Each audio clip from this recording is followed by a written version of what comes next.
fairly bold a little bit.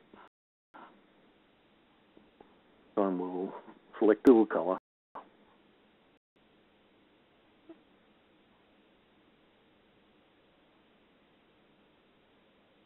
Okay, so that's looking a bit exciting. Maybe we don't even want the frame thing. Just go into, there's the frame. It's only set to all. We change it to none.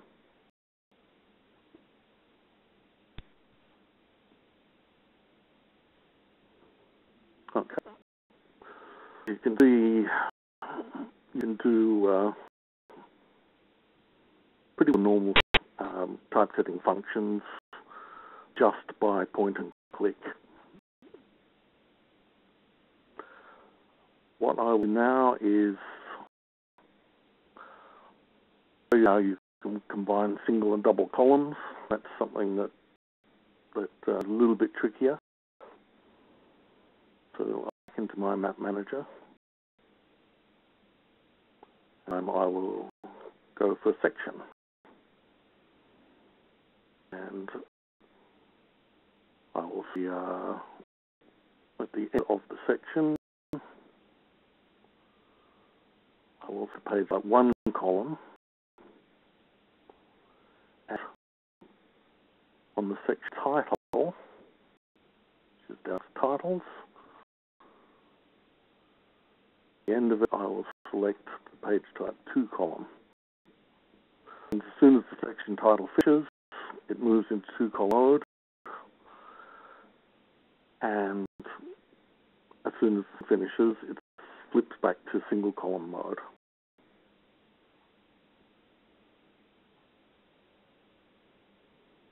Okay, now it's split up. So obviously, this content is not really intended for double column, but this is just to illustrate that it's really straightforward to do if you have the right content. We go over to the following page. We see exactly the same thing. And section also into 2-column mode. We also have an undo, of course. So we'll undo that change and put it where it was. Manager can be used for a lot of other purposes. One thing we could do, for example, is you can see that table fills the entire column, and the reason of that is that we've got to reset the margins. So what I'll do now is go into a special mapping called $document. The dollar at the front means it's not really an element in the source. It's an internal mapping, and this particular one controls the defaults for the entire document. I'll go into the text style. I've currently got set margins on, off.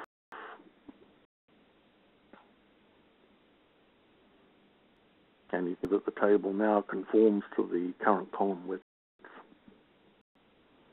Just a big view of some fairly straightforward typesetting options.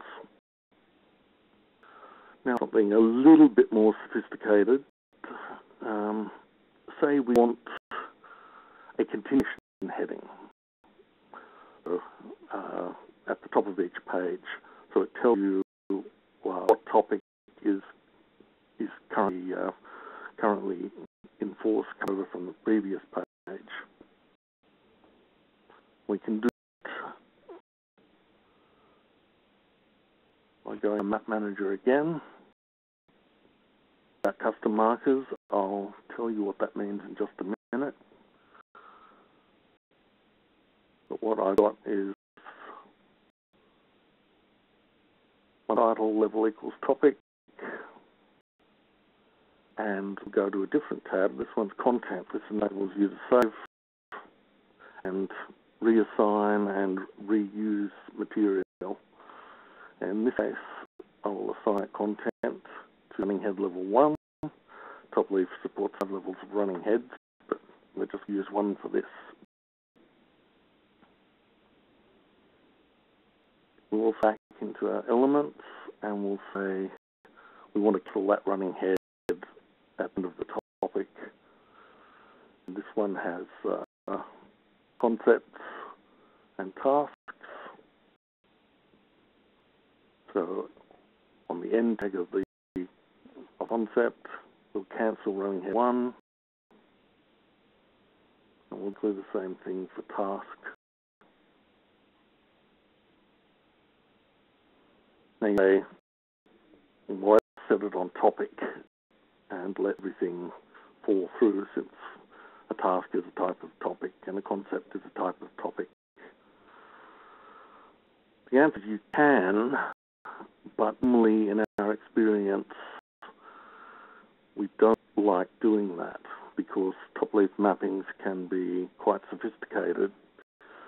It's rare in practice for one mapping to be exactly identical to another. It is easier to set up distinct mappings for, say, task and concept, and control one without affecting the other. Okay, retype the document. And we'll have a look. There. They create content continued. Okay, so the previous section was create content, and we've just created this continuation heading. Now it doesn't actually look all that much like a real thing, so we'll style it to get more attractive. Go into a different manager, which is similar to the map manager, but this one is called the Notes and Running Heads manager. And this controls everything like footnotes, side notes, floats, etc., that appear within the actual columns of text. With another manager called headers and footers, and that controls material set outside the text columns, like that and that page number. So we'll go in Notes Manager. All of the mappings here are internal because some of these correspond to elements in the document. So go to head level 1. We'll increase the font to 14 point, and we don't want it to be italic. So what you have in fonts is these triple boxes, which can either be tick or cross or blank.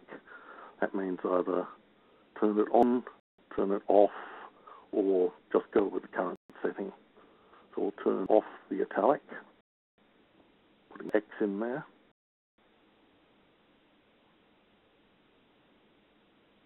Now we can create content and edit your document, look much more similar. Hasn't had any effect on the continued.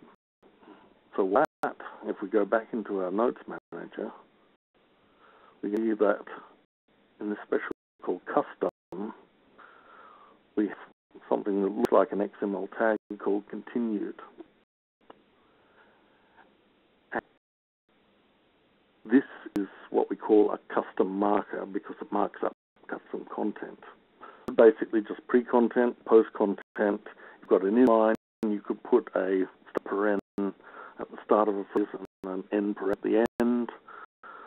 But as well as just putting in text, you can also put in arbitrarily marked up material.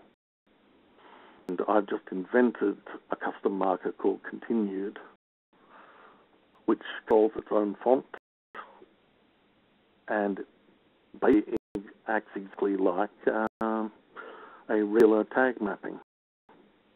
So you leverage all of the power that you could apply to an element, also to these internal custom markers.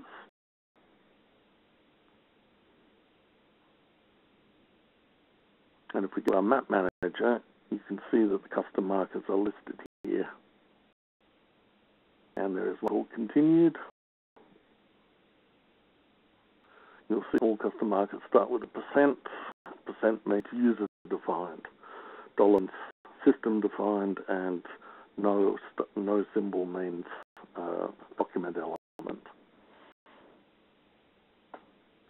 This Continued, just like anything else, it has its custom content, which is space continued.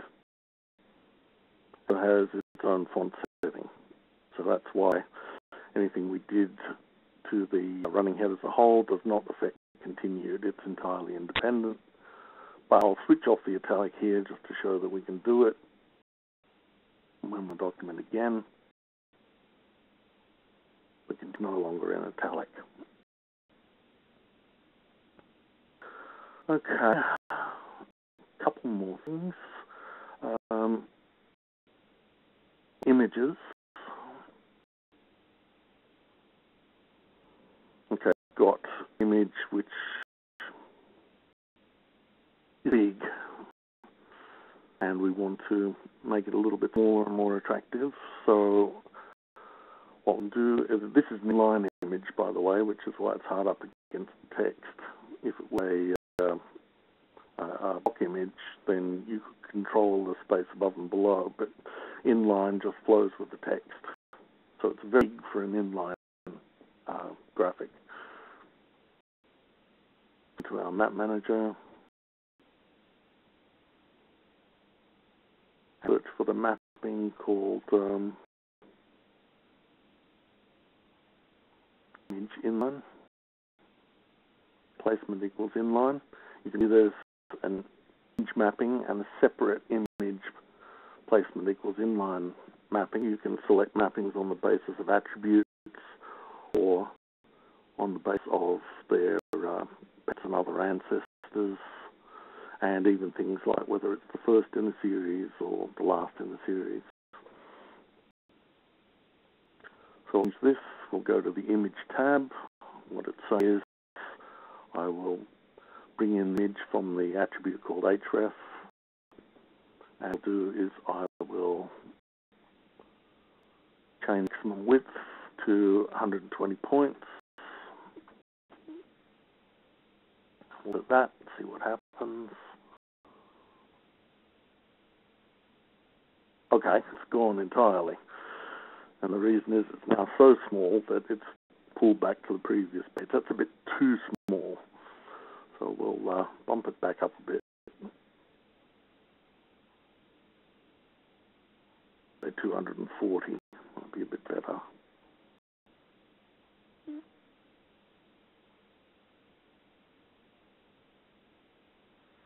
Fine. Notice that this caused the way the pages flow to change. If we go to the table of contents, we will see that all of the pages are still correct. This table of contents is reset every time, so it's always guaranteed to point to the correct page number. And exactly the same way, the index at the end also has the page numbers automatically updated, so they're always correct. Okay, I've just got 5 minutes left now, so I'll show you one or two other things. The first is the layout editor. Now, the managers we've been looking at show you how to convert ents or internal mappings into typesetting actions. The layout editor, on the other hand, allows you to actually define the shape of the page, or things like columns, so that's the 3-column page type, or the land page type. Back to 1 column, just so you show a few things. The paper size is letter, which is common US size. But if we're doing a legal document, we might want to go to legal. You can see the page changes. If I save that, then the output would now come out in legal size. And we can do other tricks like do double-sided. You can also do things like margins, and even do stuff like mirror, so that the indents on left and right pages are swapped. A lot of flexibility there. There's a heap of stuff you can do with the layout editor, and I've only just scratched the surface. But as I say, you can all try this yourselves if you're interested, because it's a free download, and anybody can use it. Out of that,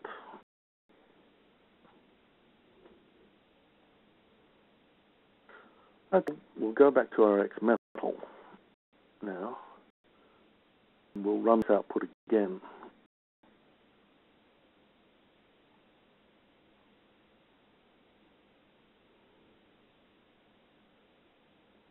And what is that all of those changes that we've made will now in the XMetaL because it's the style sheet.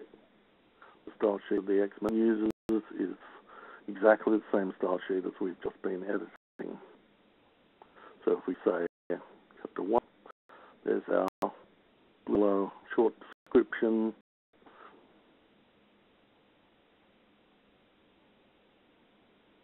There's our continue heading. So everything that I've done is in the role of a sheet editor or a style sheet administrator. And an important distinction. It's only the style sheet editors that need to actually interact with topics at this level. As I said, the regular production editors, basically it's just point and click, and it's more difficult than running the standard DITA toolkit. Okay, just before I hand over to Janice, I'll quickly do the levels of licensing on this, just so that people understand how it works. I've already said the basic mode is entirely free. You can download it, you can add it to your existing XMetaL or Enterprise, and it works exactly as I've shown you here. You can go in and typeset the document, and you'll be able to do exactly the same things. There's heaps of documentation. There is also a license which you only need for style sheet editors, because any changes they make can be distributed around about your office, and an editor can use a style sheet that's been put on a fully licensed system. Finally, we have an updated license, which also gives you access to the API. In turn, allows you to, instead of just having TopLeaf from the standard XMetaL dialogues, you drive it from your own party apps, like CMS, for example. You can write your own scripts, and that way you can do things like 100% automatic publish on demand from dynamically created content, or you can do overnight batch runs, which is exactly the sort of thing that the good people at Oracle have done. So I will hand you now over to Janice, who can explain in a bit more detail how they're using these facilities in the real world. Thank you.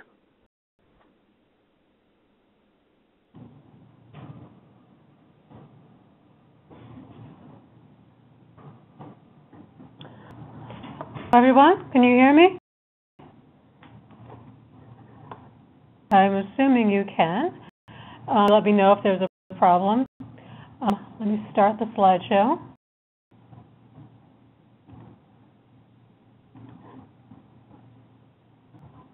Okay, my name is Janice Manwiller. I work at Oracle.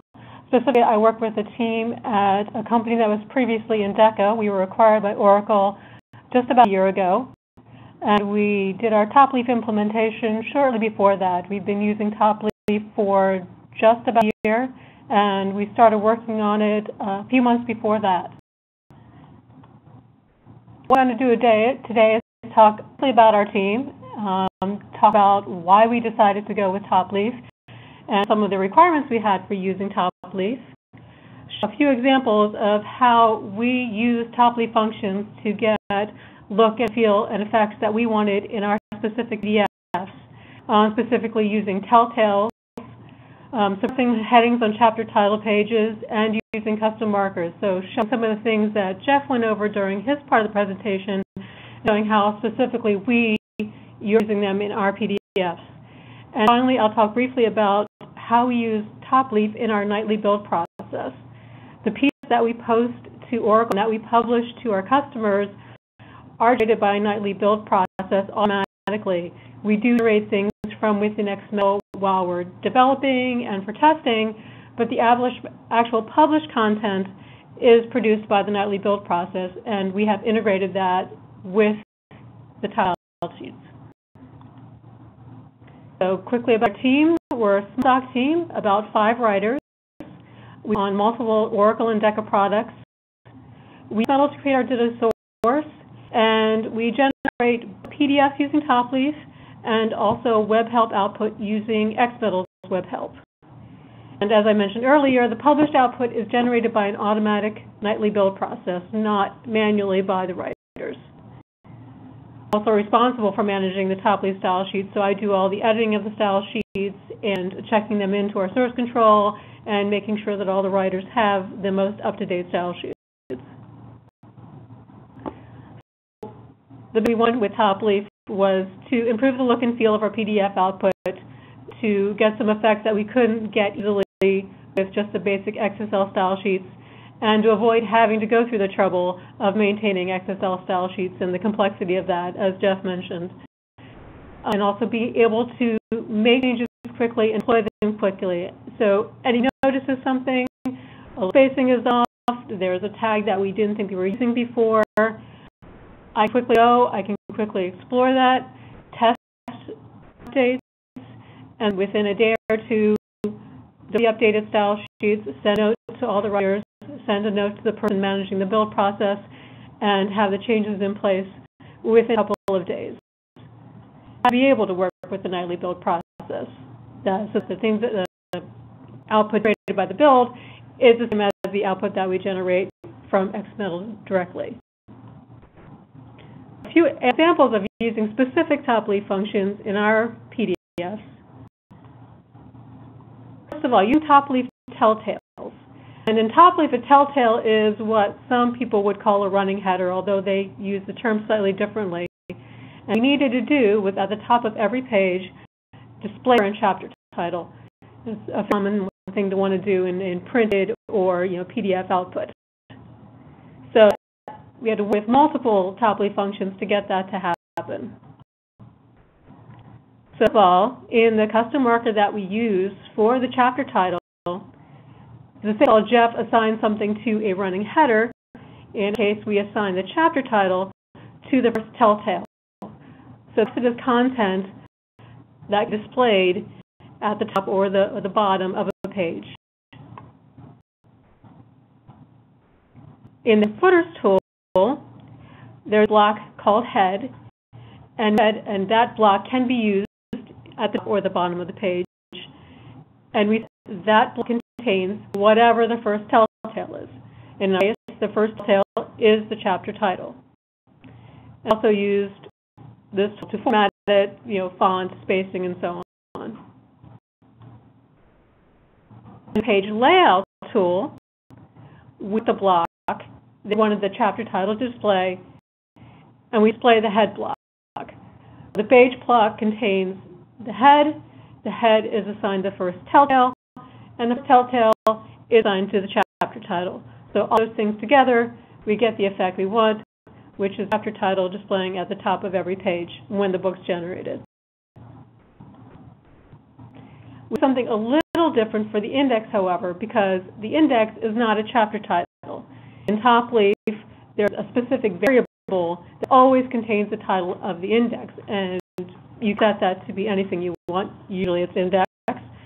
But what we did is in the footers tool, they created a new block just for the index heading, and we assigned it to that variable. That's the title of the index. Then in the page layout, we created a different layout, a column layout for the index, and we said in the heading for that page, we just the title of the index. So it had to use a slightly different page layout to accommodate both running 2 columns for the index and the ability to display the index title at the top of the page. Example is actually the reverse, setting the chapter title. On the first page chapter, you can see we sort of have a slightly fancy chapter title with a number and an image and a rule, and we don't really need the chapter title on the top of the page. So on those pages, we want the chapter title. So first, in the page layout tool, we created a separate page layout that only has footer fields, no heading fields. So the top of the page will be empty. And find that page layout to tag the custom marker for the chapter title, for the index, and for the appendices. Similarly, we have Chapter 1, we have Appendix A, we have the index. We don't want headings on the first page of any of those items.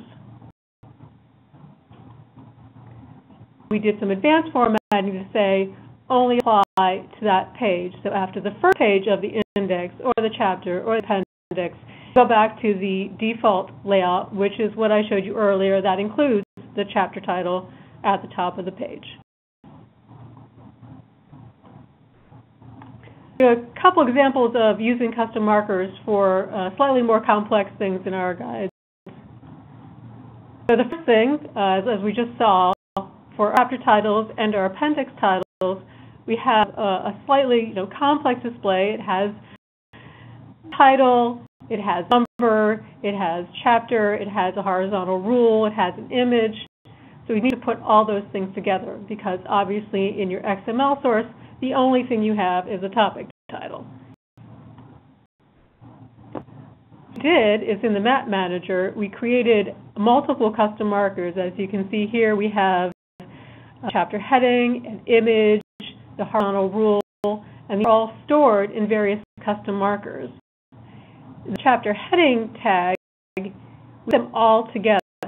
You can see in this custom content, it includes the chapter number, includes the horizontal rule, it includes the image we created, and it puts it all together and creates that effect that we want on the first page of every chapter. And with something very similar for appendices, except that it's an appendix letter as opposed to a chapter and a chapter number. Here's an example. In XML, you have a note tag, and you can have various types of notes. And what we needed to do was, for these various types of notes, a slightly different image or icon in the PDF to identify the kind of note that it is, in addition to the note or important or whatever that gives a visual cue. So it is, we created a custom marker called Note Image, and then we created custom markers for every type of note. And for each type of note, we have this custom content that says the note image and give it this property of the specific image that you want to use. So PDF is generated based on type of note. It displays the correct icon to do it. And I'm only talking about our nightly build process.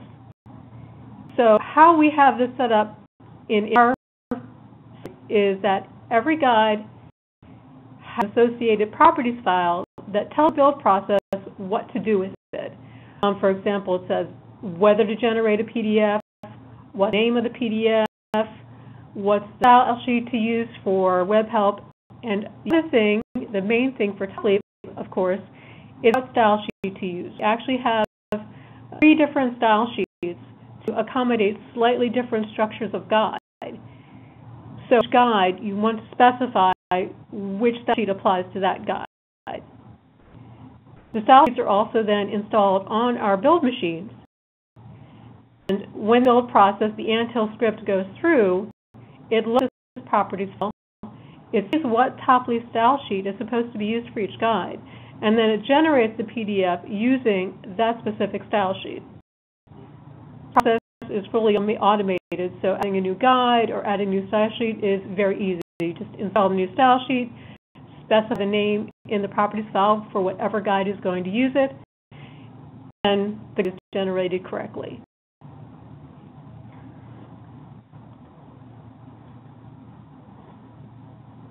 So that's all I have for my part. I'm going to hand it over to Avi now. And Avi, I'm having trouble finding where I'm supposed to hand this over. I'll take it. Okay.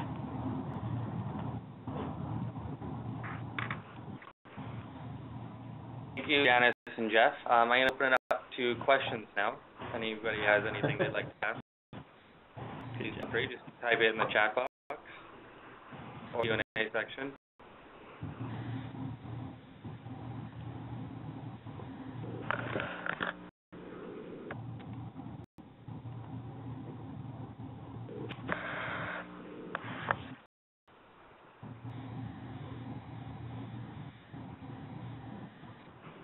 Sorry, all participants, if you could type it to the panelists, not to the host.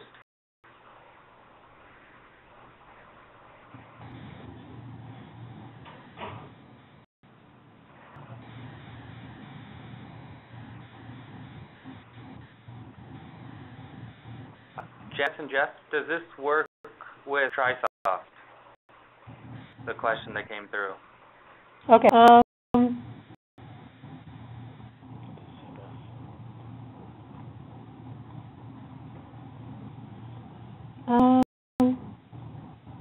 So that's probably a question for Geoff. Can you repeat the question, please? Does this work with TriSoft? Yeah. Right. The API has three different interfaces. It has a command line interface, so you can just call it using either Linux or Windows system commands. It also has a dwell interface, so you can call it from things like C programs, and it also has a .com interface, so you can call it with Windows scripts. So, provided that your third-party app can do one of those things, then you should be fine.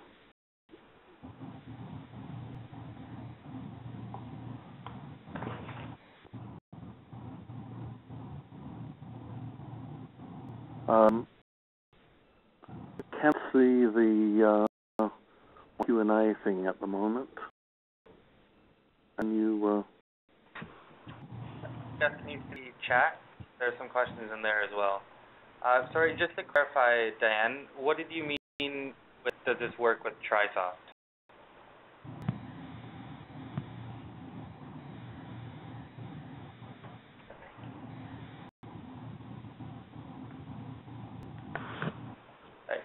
Janice, another question for you. Have you run into any limitations on TopLeaf? That is, any customization you wanted to do but could not? Probably a few little things. There are some things in terms of the index that we wanted to be able to do C and C also links that actually had back to those terms, and we couldn't get that to quite work. We had to do a workaround for that. For the most part, we've been actually, though, pretty successful in doing what we wanted to do. I'll have to give Janice a tutorial in C and C also links. It's better to do it. So I might talk privately afterwards. I've got one that says how the custom markers work with translations.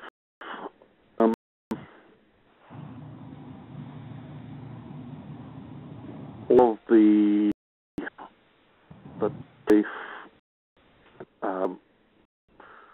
wording in terms of degree is in English, but I'm assuming that you are talking about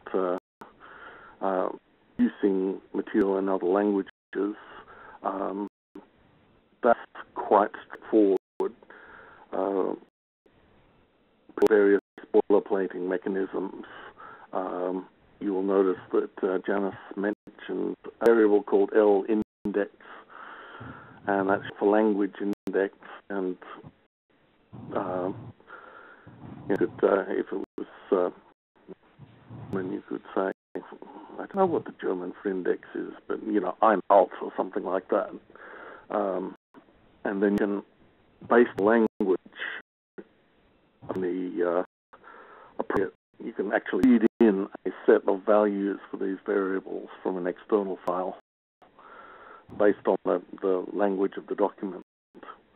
TopLeaf also has an inbuilt 30 European language hyphenation suite, so it will correctly hyphenate all the language you can think of, and it also has modes for East Asian languages like Chinese, Japanese, and Korean, and also right-to-left languages like Hebrew and Arabic. So producing for various languages is fairly straightforward. Okay, I see. For the free download, can you save the styles out to a file? Yes, you can. The style sheet is stored in an XML document, which you can edit by hand, but if you're brave enough.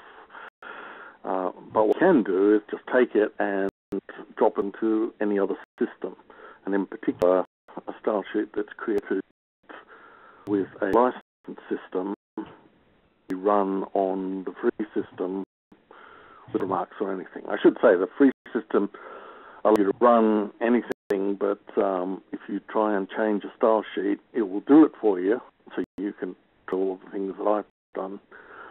But it will watermark the output and buy a license and drop that watermarking, not just for your machine, but for any machine that runs that style sheet. So only a couple of licensed systems, and everybody else can just use the free download.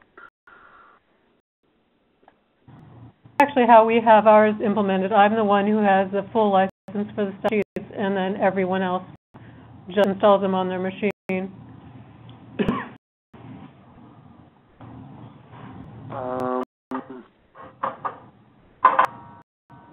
Hochwinkel. Who hat es mit zu dem? Can you again what's needed to edit, create templates for use with XMetaL?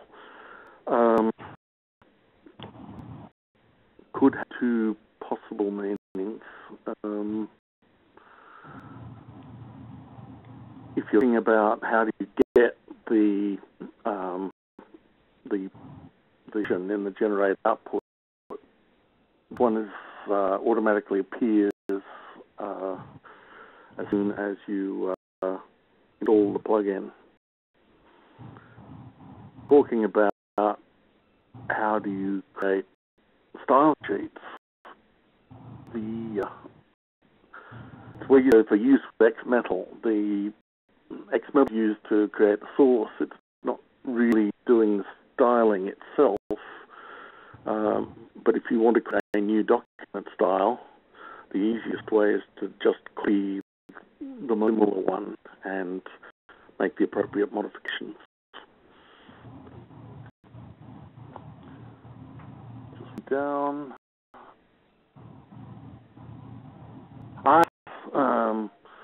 This one where you need to publish Japanese in a different font. Yes, that's kind of advanced, but it certainly can be done. We have something called font schemes. I didn't go through these in the demo because that's starting to get kind of technical, although they're not that hard. It's just a little XML file that basic says call a font scheme standard, say, and I say if I'm in Japanese, then standard maps to Mincho. If I'm in Chinese, standard maps to Simson. If I'm in any other language, standard maps to Arial. So you can have fonts with not only depending on the language of the document, but they will honor the XML lang attribute. So you have a Japanese insert in English text, it will change to the appropriate font just for that insert. And once you set up the scheme, basically it just works.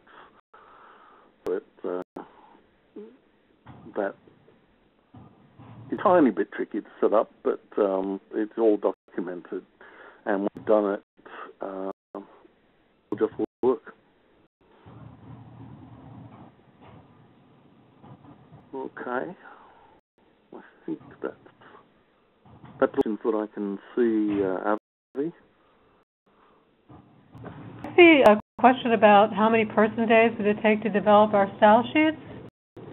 A month? Yeah, it was about that. The total, I mean, it was on and off. Another writer is working on it, and there was a little iteration. It was probably a total of about a month. Some of that was working with some more advanced things with linking and with the heading levels and getting that straightened out. That's probably the total for everything to get them all organized. Okay, I'm seeing a question from Torsti Koski. Format style for attribute values. Yes, you certainly can. There are a number of different ways of doing it. You can a particular mapping based on an attribute value. There are also facilities for doing things like switching thing where you select one action depending on the value of a particular variable, and conditionals, certain actions happen if a variable is set. And as far as table styling, if you want to set a table style based on a particular table attribute, then you can. What you do is have a particular mapping for table with that attribute, style equals fancy, and you store the box and table tabs in the GUI. You use those to set the particular style for a fancy style table.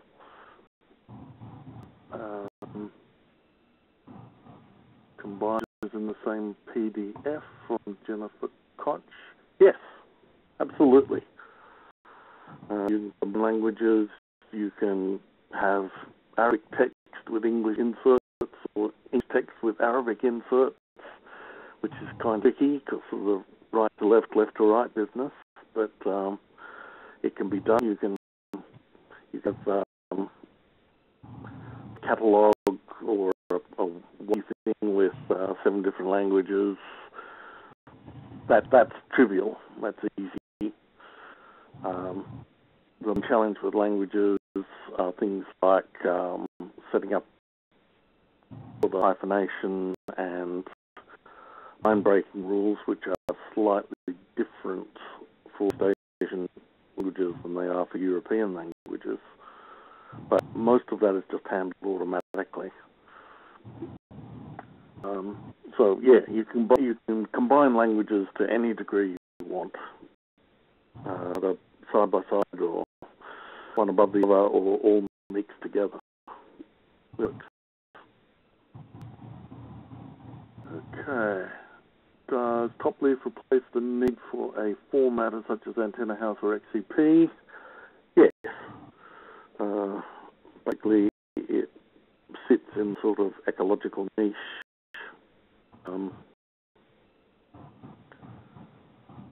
The difference between TopLeaf and those products is that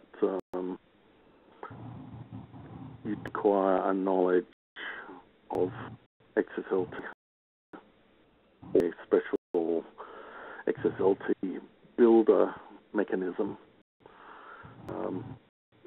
With Leaf, you can click for very complex things. You might have to type a few lines of XML.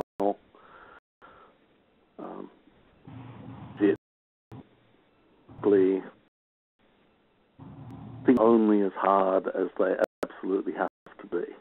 So the easy things require no coding at all, and the almost impossible things require a bit of coding, but a minuscule amount compared to working with XSLT. Our experience is that style sheet maintenance is 5 to 10 times faster with TopLeaf. You get immediate feedback.